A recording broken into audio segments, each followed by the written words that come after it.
Yeah, so welcome.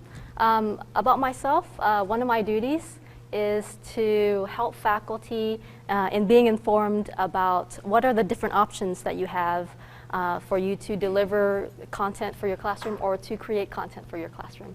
So David and I, we got together a few weeks ago and we discussed how we noticed that online live streaming video is an emerging trend.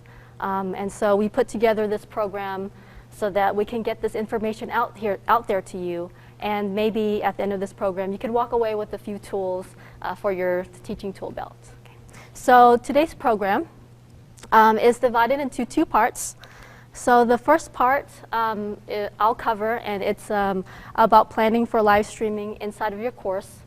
And I'll give you an overview of online video streaming and then how to plan for it for your course. And then the second part, covered by David, will be about the tools that you can use, free tools that you can use that will help get you started.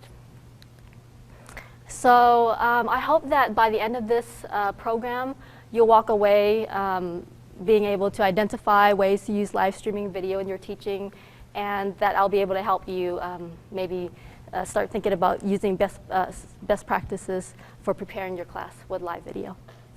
So the topics that I'll cover are just a general overview and then a part on planning. So first, I'd like to start off by kind of defining, well, what exactly is live online video streaming and how is that different from other video? So regular, normal online video that you see is video that's been recorded in the past and most likely has undergone some kind of like an editing or revision process, and then it's viewed on demand. But today's topic, this type of video is recorded in real time and can be watched in real time. And what makes a difference from something like Skype or video conferencing applications is that depending on what you use, you can have the option to record it while it's being watched live. And then there are other options too for interactivity, that people who are watching it can react to the videos that you record and give you feedback. So the way that it's being used in higher education right now, it's being used a lot for marketing and promoting, especially for promoting new programs. Recruiting offices or sometimes departments set up a type of broadcast where they can invite potential students to join them in for like Q&A sessions.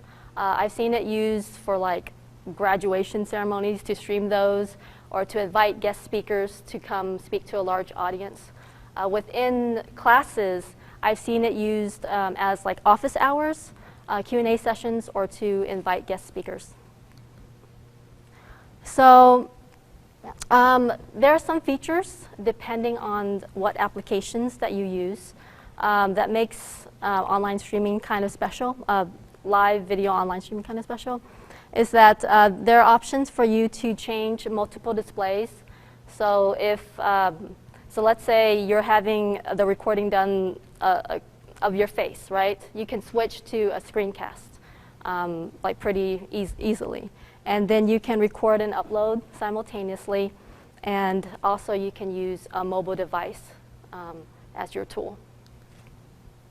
So I think the most attractive feature are the interactive features of the applications that are available, and that is you're able to invite participants to join in and not just watch, but to be a part of the live stream, to be recorded within the live stream. And it's nice to be able to receive immediate feedback from viewers. So how can this help your course? How can it benefit you? So I like to try to answer this question. So there are a few ways that it can help you. For face-to-face and online courses, if in a face-to-face class, if you're unable to be present, if you have to do a makeup lecture or something like that, it's another way that you can interact directly with students. And for online classes too, it's a way that you can interact directly with students and create more of a classroom environment. Also, because of the recording, some of the recording features, you're able to create content that you can reuse or use as review. So I've kind of described what this looks like and what it is, so I think it's better if I just show you what are some of the examples that are used in classes. And I'd like to start off with my favorite example. And this example is one that's from our university.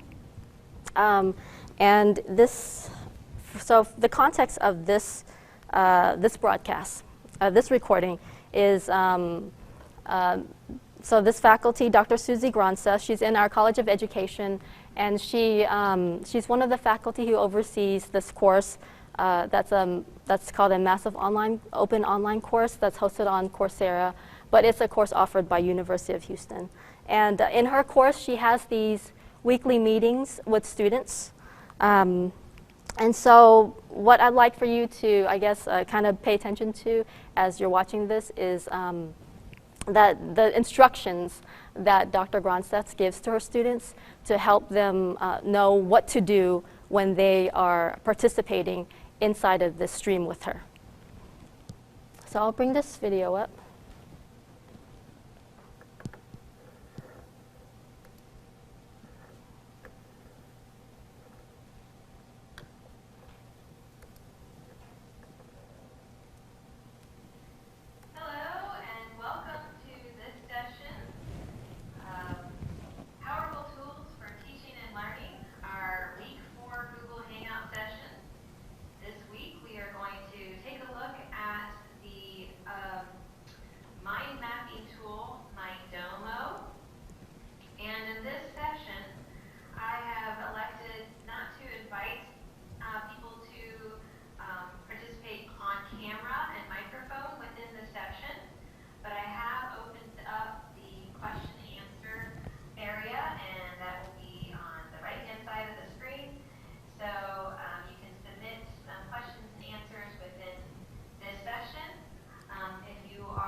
So she switches to a screencast midway, but what I like about, I guess, her live stream is that she's very clear to the students about what they're supposed to do and how she wants them to participate in it. And she also tries to create, even though it's a distance class, she tries to create like this type of classroom environment, and it's like a friendly environment. So let me go back to this.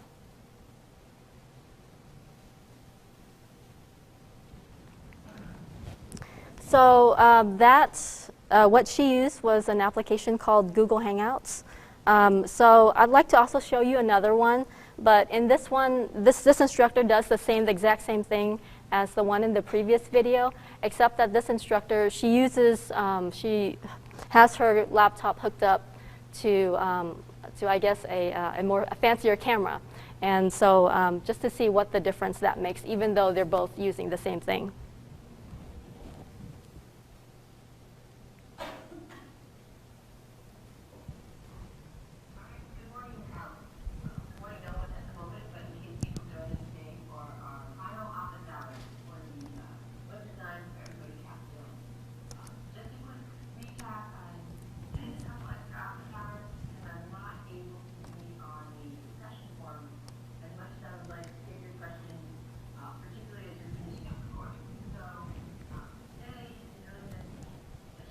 Who are working on something and really kind of struggling with it to try to touch base with me.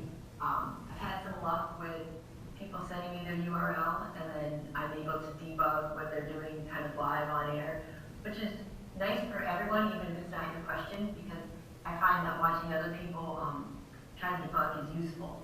Partly because you can see what techniques I use when I'm trying to debug, and also partly because you get to watch me mess up and stare at it and go, I have no idea why this is or isn't working.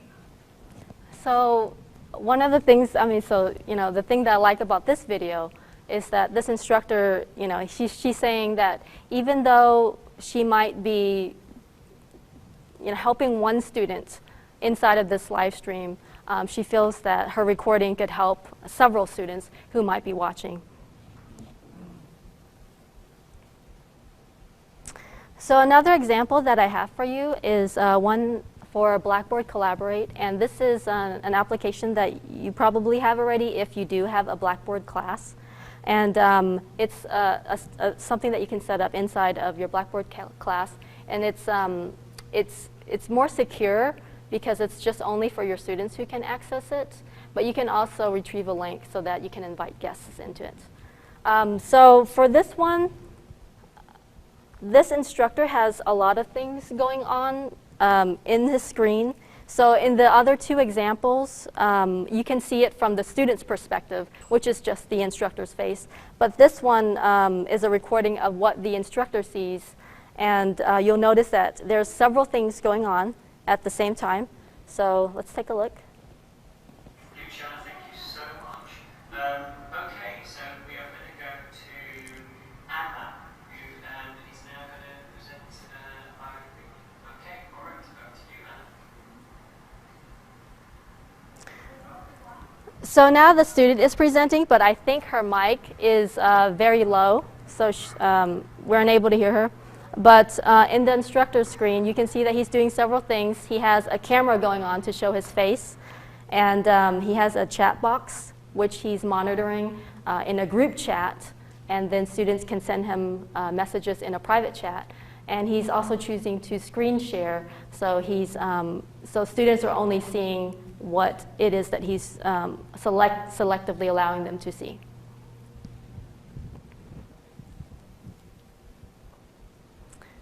So I have one more example for you, and this is using Periscope, which is an application affiliated with Twitter. And this last example is different from the rest because for this one, this instructor is recording his face-to-face class. And the context of this is that for this instructor's class, he has a lecture capture recorder set up inside of the classroom, but he's been having trouble using it, so he's decided to live stream his class. And I'm going to skip to a certain part in this lecture. Good. Can I have your attention, please? We're now being live streamed on Periscope.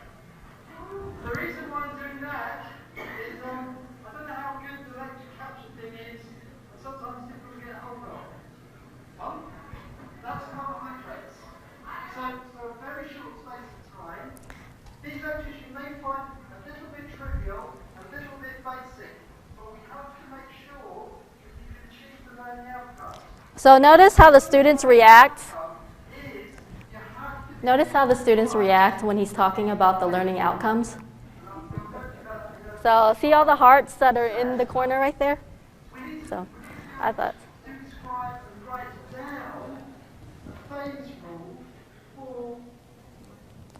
So that's another way that you can use live streaming inside of your course to get that feedback from your students and to use the video if you want to see where students are reacting and what they like the most during your lecture.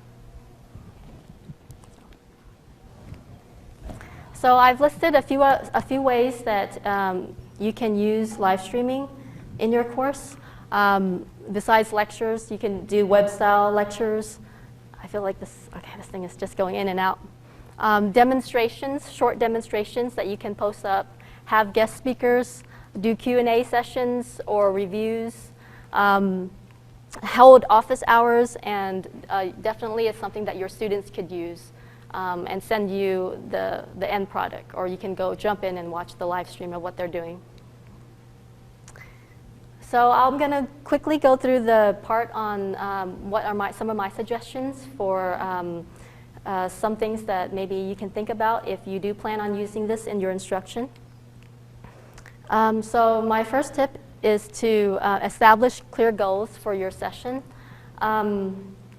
So in the live stream or in the recorded video, you might be seeing something different than your students, and especially students who access the video after it's finished recording. They might not see all the questions and all the things that are going on to have that context of the video. So it's good if you establish clear goals and explain what's going to happen in it. So then next would be ready your instructional materials. So this especially applies if you're doing a screencast. If you're doing a screencast, you might be using different things to show on your computer, like documents or videos, or you might be using a whiteboard or something. It's good to have all these things downloaded and ready to go so that you don't waste any time during your live stream. So there are some limitations to consider, which is FERPA, so just be careful what you discuss about students' information. And then copyright. So you can do a lot of things using under fair use, but there are limitations depending on the nature of how you use the work and the extent of which you use it. So here I have some questions that you might want to think about if you're thinking about selecting a tool. So I'm just going to read off of here.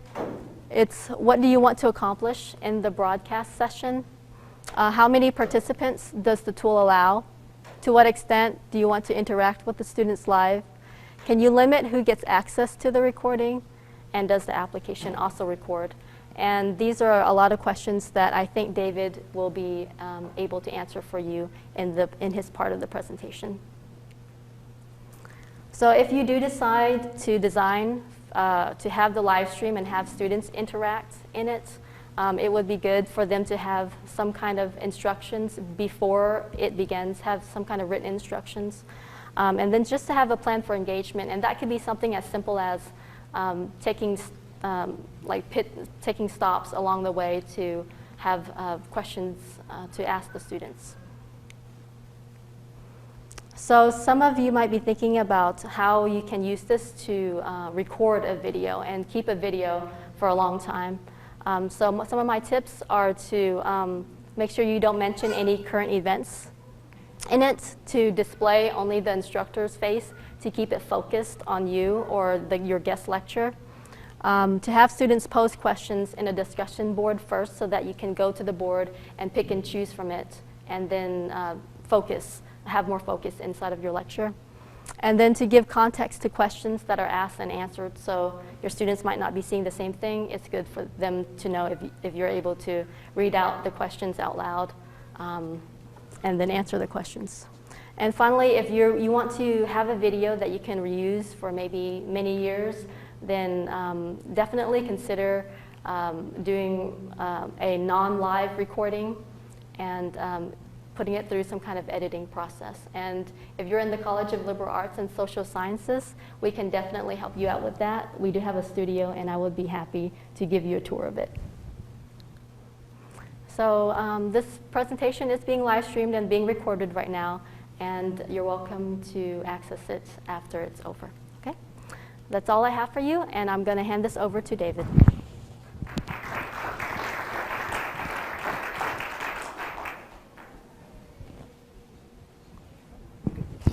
So this part is just for the camera to record.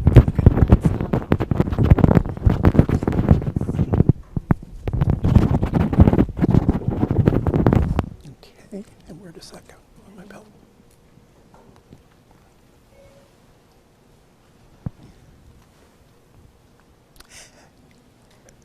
I beg your indulgence for just a minute. We've got to do a little switcheroo here on the sign-in. So that we had to share a computer to do this, so we we have to change things around a little bit.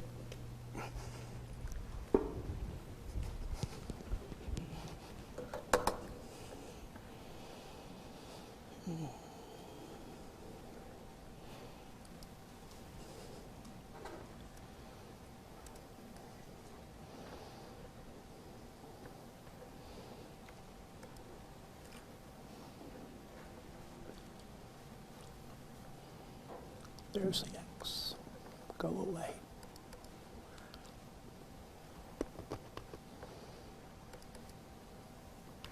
Oh, why don't you want to start?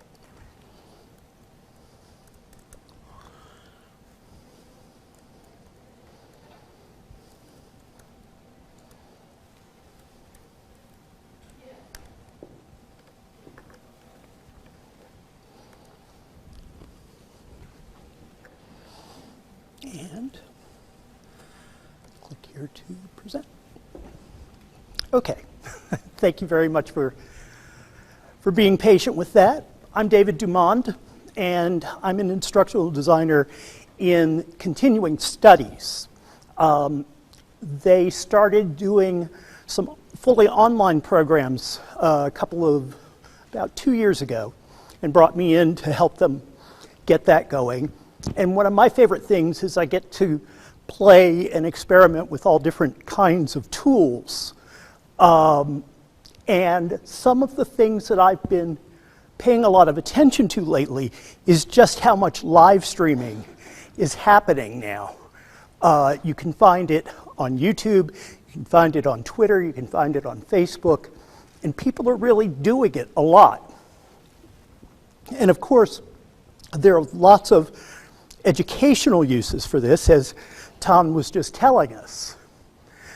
What we have to think about to start off with is, what are you going to be streaming?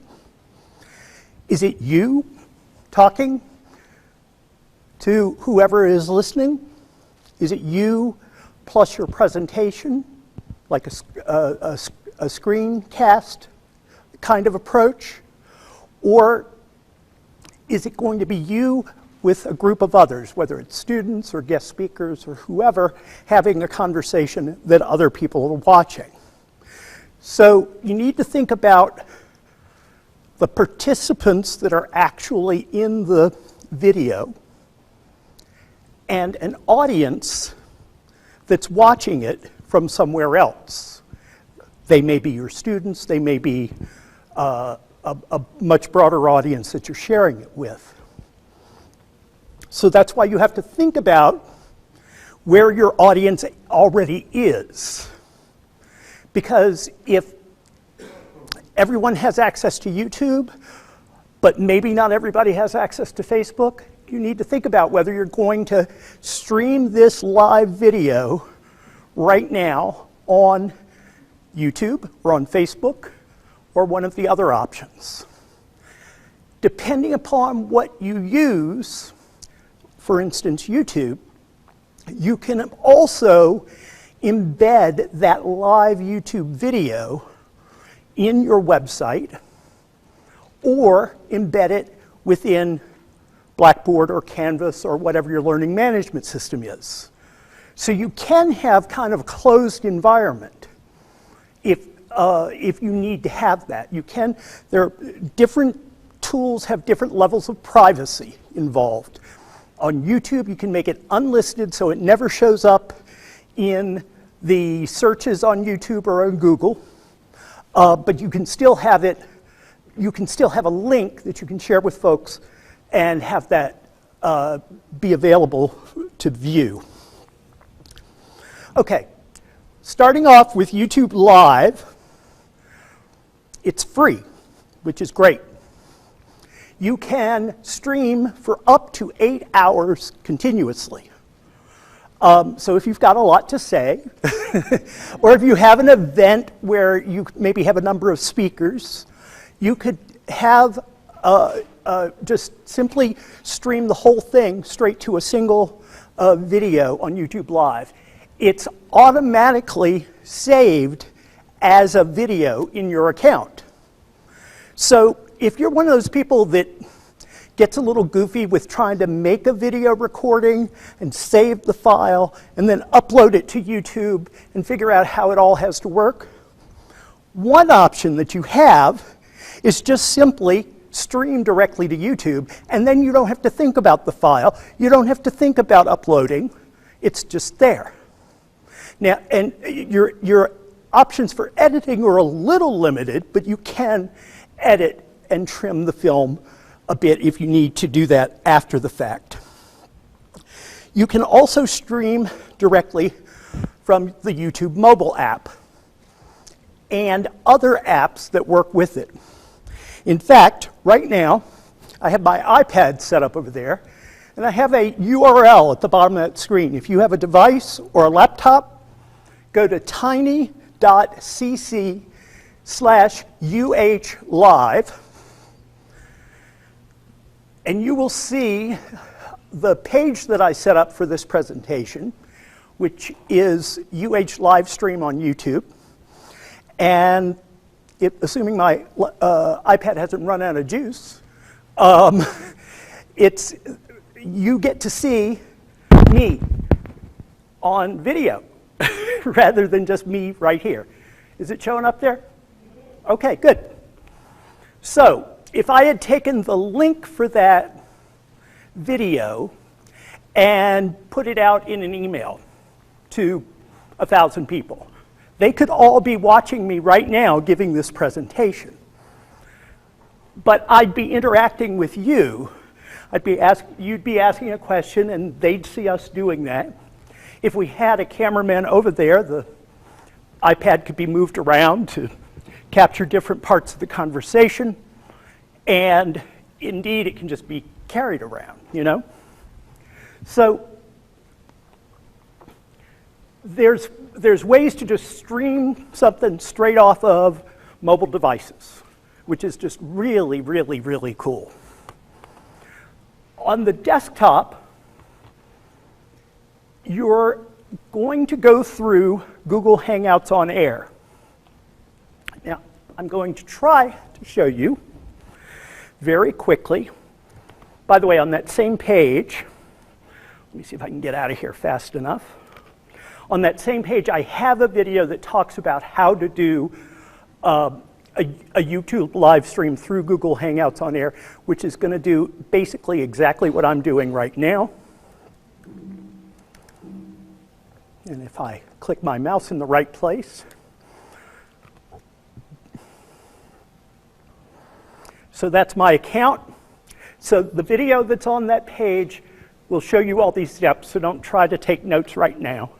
But you'll go sign in on YouTube, go to my channel, whatever your channel is, go to your video manager, and over here you have live streaming.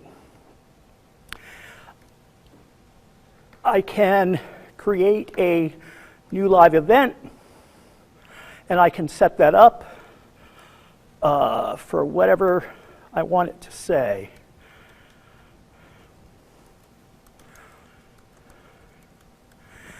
I'm going to go ahead and do this one right now. I'm making this one public, but you can make it unlisted. Private gets a little complicated because in order to see the video, everybody has to have a YouTube login, and it's limited to a number of people. But unlisted is like an unlisted phone number. Probably nobody's going to see it. So the quick type does Google Hangouts on Air. And so if I go live now, and if all the stars are aligned just right,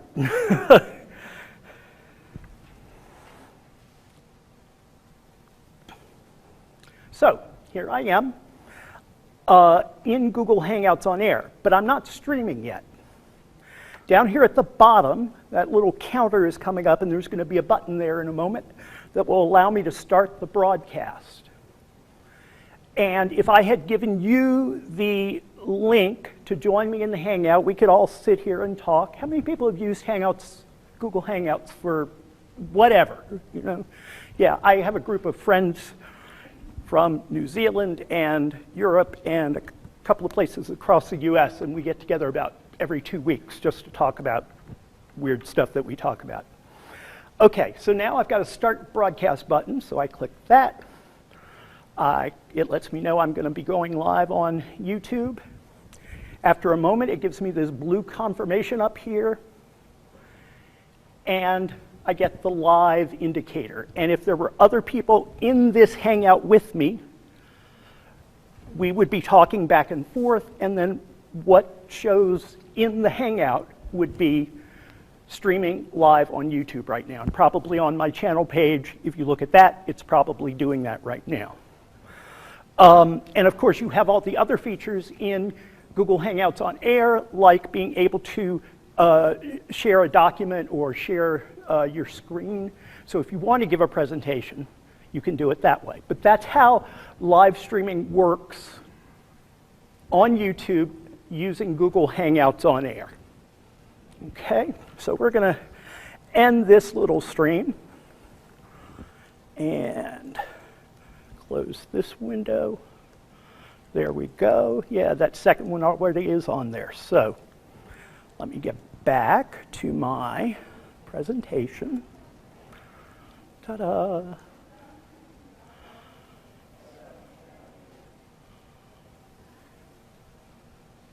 Nope. There it is. Okay. All right. So Google Hangouts on Air is free. It streams directly to YouTube, just like I showed you. It's limited to up to 10 participants in the conversation that could actually be in the video. And they have to have a Google account to be able to sign into the Hangout. And of course, like I said, you have screen sharing. So that's how you get to YouTube. But if you don't want, if you're in a situation for some reason that 10 people isn't enough, or needing Google, a Google account is a hindrance for whatever reason, there's another really wonderful little tool. It's free open source software called Jitsi Meet. It is hosted at meet.jit.c.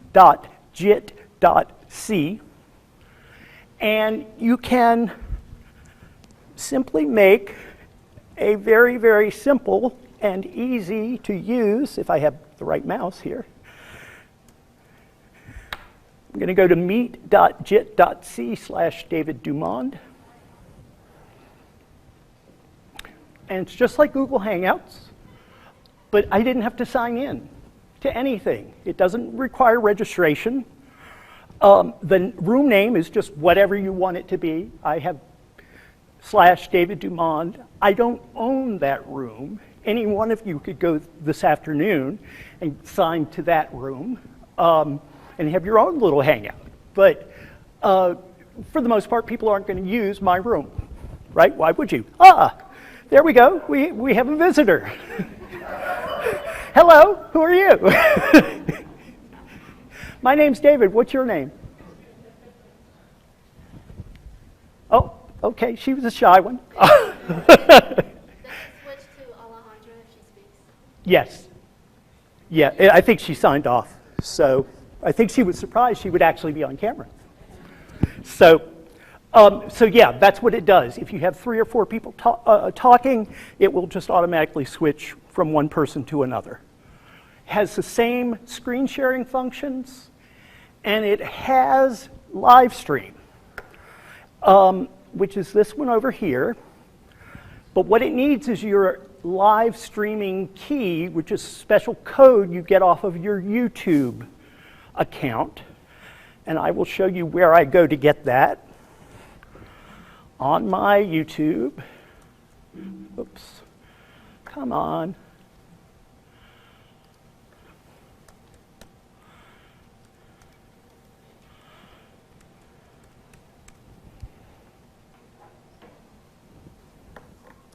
Nope, that's not the way to spell YouTube. Forgive me, folks. Youtube. I think I've almost got it. I'm going to try this again. There we go. That's what happens when you're a little over 50 and the type gets smaller, you know. So if I go to my channel and once again go to Video Manager and go to live streaming,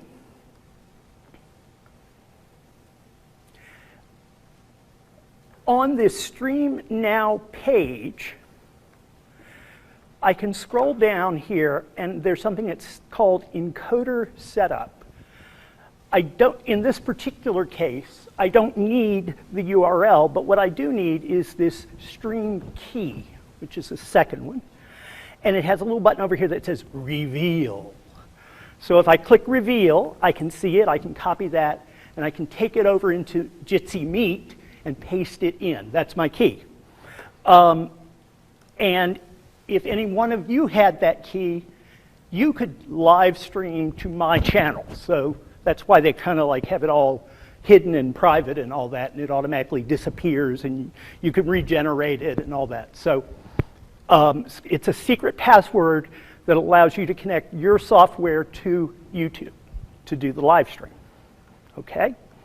So Jitsi Meet is just another alternative for how you get a few people together to have a discussion about whatever it is you discuss. Let's see. I keep losing my presentation.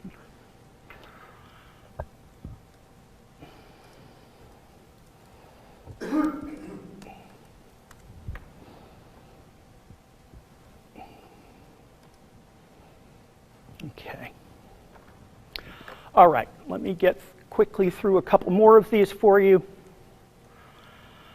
Wirecast, that's actually what I'm using right now to connect to YouTube on my iPad.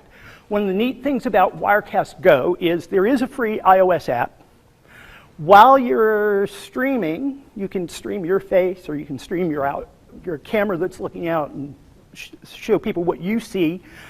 But it also allows you to connect to your Photos app and put up images. So you can switch. You're like a video producer. You're switching from this camera to this image to that image, and you can make a whole little presentation out of that. You could conceivably take your PowerPoint presentation, convert them all to images, save those images into your photo library on your iPhone,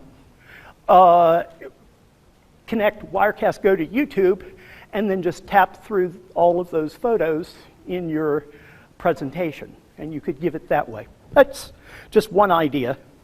The $5.99 upgrade gives you some extra features and like more images that you can use, but there are no Android app yet, at least. Facebook Live, of course, is great because it is right there in your Facebook app, wherever my Facebook app is. And right here on the top, the first button there is Live. And so if I hit that and it says Go Live, 3, 2, 1, and now I am live. Facebook.com David Dumonde. Somebody else already had David Dumonde. So if you go to that page, you'll see that's my Facebook page, and you'll see me doing this live stream live while I'm presenting. So that's another way. Think about it this way. If you have a Facebook group for your students or your professional colleagues or whoever it is, and you want to stream some kind of a talk or a presentation or something directly to that group of folks, you can do one of these Facebook Live presentations in the group. And then everyone gets notified that you've gone live, and everybody comes running to your page to see what's going on. Okay? RTMP, I didn't mention that, is real-time messaging protocol. which is just some goofy way of connecting certain kinds of streaming apps to a streaming server. And you can do Facebook Live presentations from your desktop computer if you have the right RTMP software and the proper setup to get it connected. It's a little more complicated, and I normally wouldn't, I would probably say, hey, don't try this at home, you know. Twitter Periscope, and I have one of those too. Periscope, David Dumonde. If I can find my app, where are you? There we go, there's Twitter Periscope.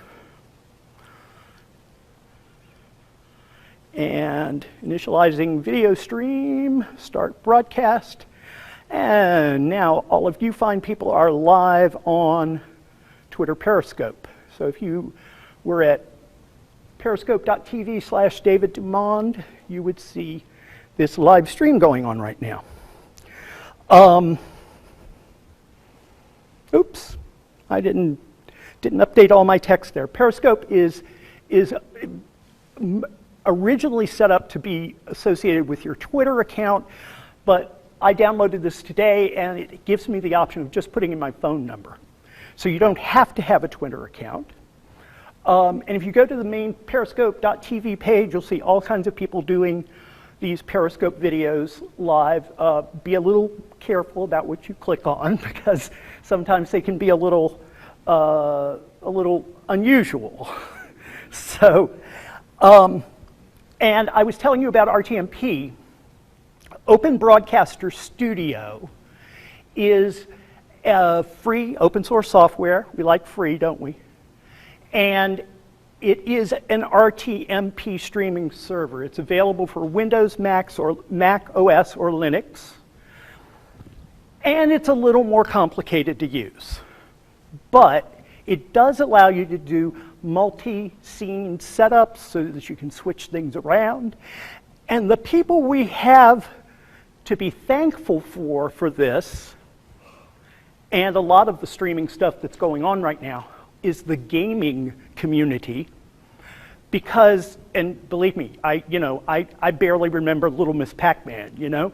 So the gamer folks apparently like to play their games, but stream it live so that all their friends can watch how many points they've racked up or whatever. I don't know, but that's really where all of this primarily came from.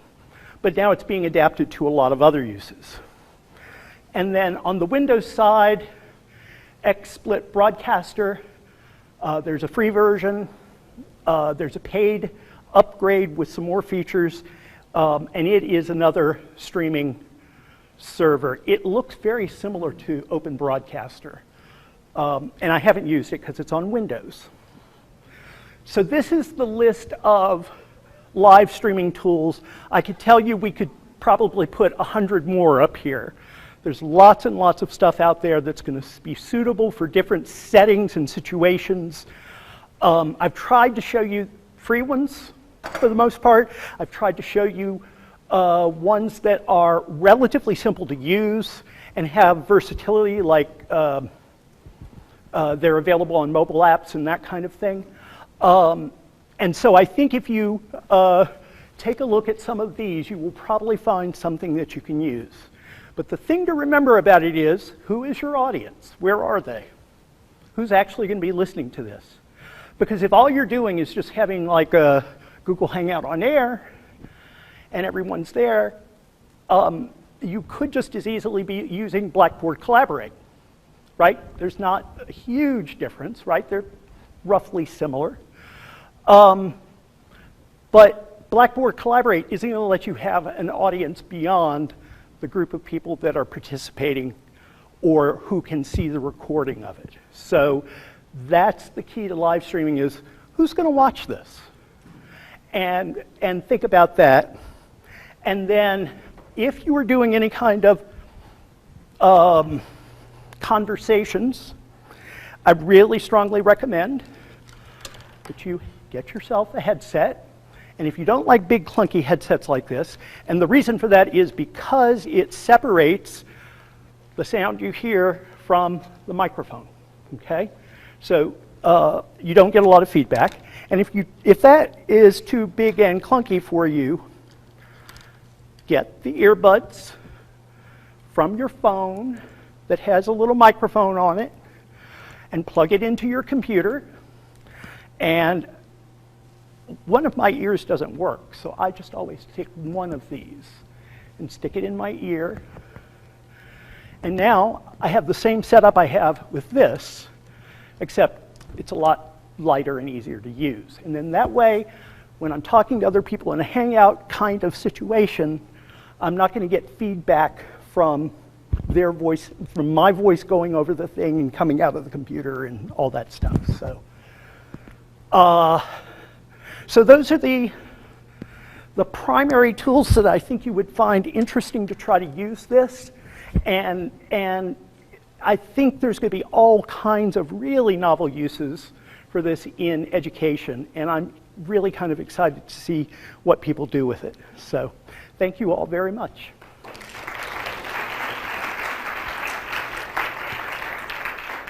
Thank you, Tom and David. Does anyone have any questions? Come on over here for.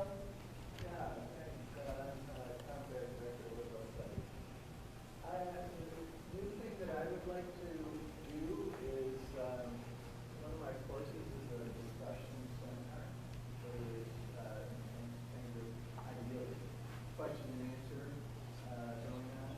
Mm-hmm. And what I would like to do in the future is to have a mixed audience of about 10 students in class and 15 to 20 distant viewers or participants. I would like them to be able to see the people that are speaking. I like the Jitsi thing where it just switches automatically to Yep. talk. That's Yep. cool. So I wonder what might be an ideal tool for that. I would give Jitsi Meet a try. And Jay Walia in the CASA group is setting up a Jitsi Meet server for UH. It's not quite ready for prime time yet, but he will be getting that set up. But it's perfectly fine. One of the other things about Jitsi Meet I didn't mention is it's end-to-end encryption. So the NSA won't be listening in on your conversation with your friends. I know, we all feel so much better about that.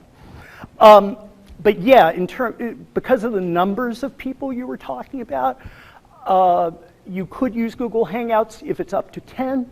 If it's over 10, try Jitsi Meet. And then if you want to live stream that to a larger audience,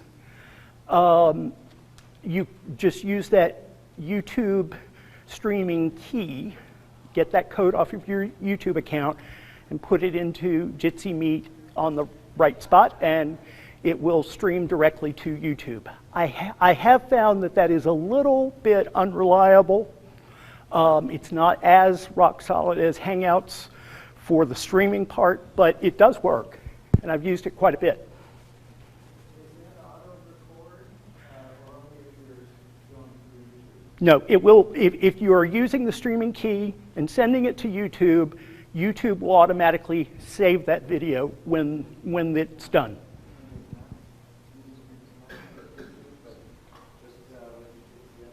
I'm sorry, I missed that. No, it doesn't have its own recording. If the only way to record is to do it through YouTube. Yeah, and that's the other thing you can do is just record it on your screen as it's happening. That can be really tricky. I've tried doing that, but getting the system audio into your recording it takes some massaging. And that's more technical than we want to get into here, but that's the tricky part of doing a recording from the screen of something like Jitsi Meet or Google Hangouts, is getting the audio captured. So David, what do you think about using Blackboard You could do the same thing with, and you're absolutely right, thank you, yeah, because you can use Blackboard Collaborate if you share the link with whoever, and then I don't know if there's an upper limit on the number of participants on Collaborate. Me neither. I don't think there is. Either there isn't or it's a large enough number that you wouldn't have to worry about it. But yeah, that's another way to do it, and then you can record from within Collaborate. Yeah? Yeah, so as all of these tools that you showed us demonstrate, we live in the age of choice, right? And it's also, technology is additive, right? So it's not going to replace any one thing. We just add Right. different technologies on what we already have. So my question to you then is, like, why is live stream a good addition, and or is it something that's going to replace some other key element of or key means of communication in our course, right? And if it's not going to replace it, then how do we get students to watch them? What benefit do they get out of a live stream versus pre-recorded video? Do you want to address that, Thanh? Go ahead. That's kind of a hard question. That's Yeah, for me, like, your question kind of reminds me of, like, one of the videos that I showed previously that, let's say, like in a face-to-face class, whenever a student asks a question and they get an answer, then a large group benefits from it, right? And so whenever you do live stream or you do a recording, just because you don't see students joining in, there's still that option for them to watch the live stream and not necessarily participate, but still benefit from the information that the instructor gives to the public. We're in continuing studies. One of the reasons I've been experimenting with this is for our face-to-face classes. And we're in the process of developing a new program right now. And I was talking to the instructor, and we were trying to decide, do we want to deliver this face-to-face? Do we want to make it hybrid? Do we want to make it online? And realized that this particular program was eminently adaptable to any of those formats. And I can even imagine having a live face-to-face class, live streaming the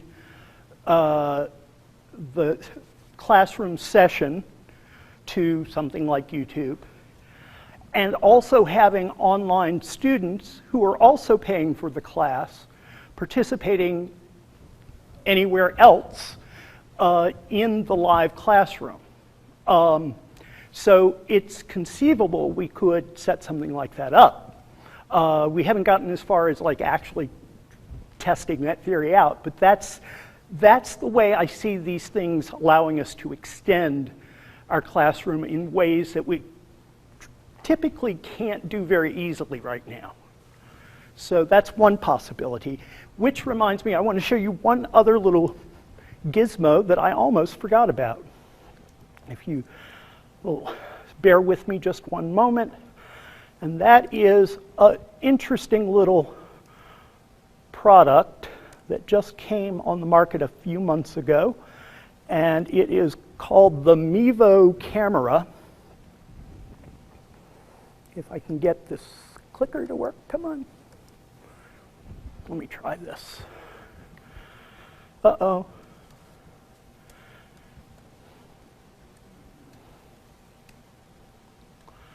Did we lose the Wi-Fi? Okay, well, when you're done, for some reason, let's see if I can get into this. It's a little camera, about the size of one of those little cups from the table over there. And it is specifically, it did log in, so let me see if I can get to it now.